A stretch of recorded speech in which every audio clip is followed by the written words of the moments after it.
राम राम दोस्तों, जय बाबा नीम करोली महाराज जी की। आशा है कि आपके ऊपर भी बाबा नीम करोली जी की, श्री राम जी की, हनुमान जी की, शिव शंकर महादेव जी की, मेरे गणेश भगवान जी, मेरी आदि पराशक्ति माँ पार्वती जी की सदैव आपके ऊपर अपार कृपा हो।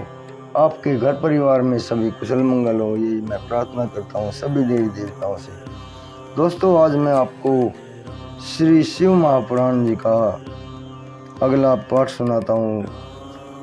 खंड सप्तम खंड है और शतरुद्र संहिता ये इसका नाम है, खंड का नाम। और अध्याय है द्विज अवतार और अश्वत्थामा अवतार। दो पाठ सुनाऊंगा दोस्तों, द्विज अवतार और अश्वत्थामा अवतार। सभी साथ बने रहे दोस्तों, पूरा सुने वीडियो को।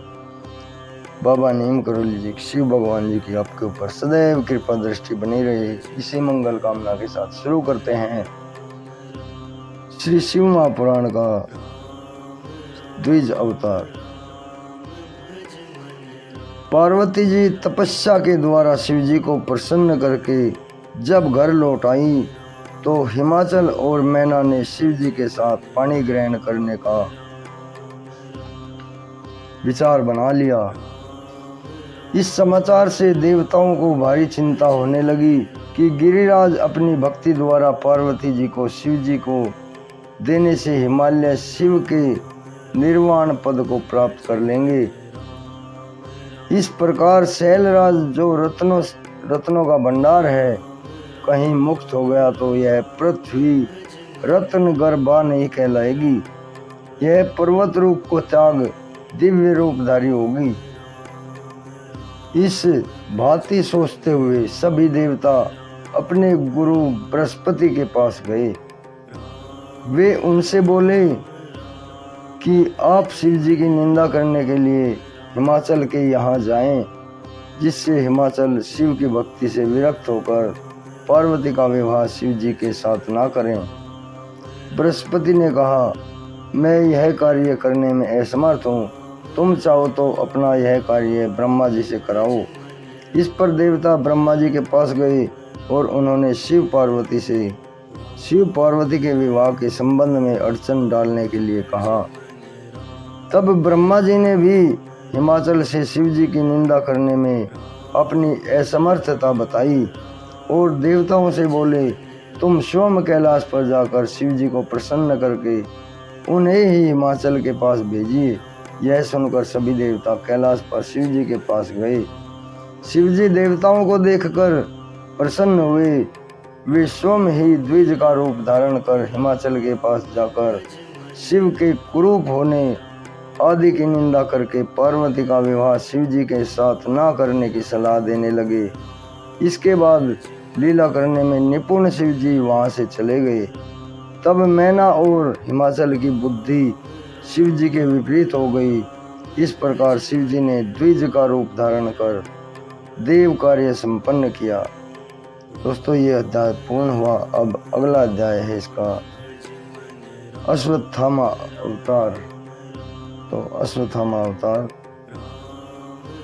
नंदीश्वर बोले, हे सनत कुमार, देवगुरु बृहस्पति के भारद्वाज पुत्र हुए हैं। भारद्वाज के द्रोण नामक आयोनिज पुत्र हुए। द्रोण कौरवों के आचार्य बने और द्रोण कौरवों के 6 महारथियों में महान थे तथा प्रमुख थे। द्रोण ने पुत्र की प्राप्ति के लिए शिव जी की महान तपस्या की। शिव जी ने प्रसन्न होकर उन्हें महान पराक्रमी पुत्र होने का वरदान दिया। उस पुत्र का नाम अश्वत्थामा रखा गया। अश्वत्थामा ने महाभारत के युद्ध में कौरवों की सहायता करी। वह इतना शक्तिशाली था कि पांडव उस पर विजय पाने में असमर्थ रहे। उस पर विजय पाने में भगवान श्री कृष्ण के उपदेश ने काम किया। फिर शिव जी की अनुपम कृपा से अर्जुन ने अश्वत्थामा के द्वारा छोड़े गए ब्रह्मशिर नामक अस्त्र को निरस्त किया। इसके बाद अश्वत्थामा ने अपनी शक्ति का प्रयोग उत्तरा के गर्भ में पल रहे बालक पर किया, परंतु शिव जी कृपा से श्री कृष्ण ने अपने सुदर्शन द्वारा उसके प्रभाव को नष्ट कर दिया। इसके बाद श्री कृष्ण ने पांडवों को ब्राह्मण श्रेष्ठ अश्वत्थामा के चरणों में नतमस्तक कराया।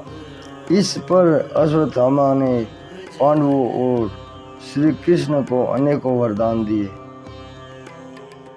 तो दोस्तों अभी आज्ञा लेता हूँ। इस शिव महापुराण के 2 अध्याय हुए हैं, इसमें अश्वत्थामा अवतार और द्विज अवतार।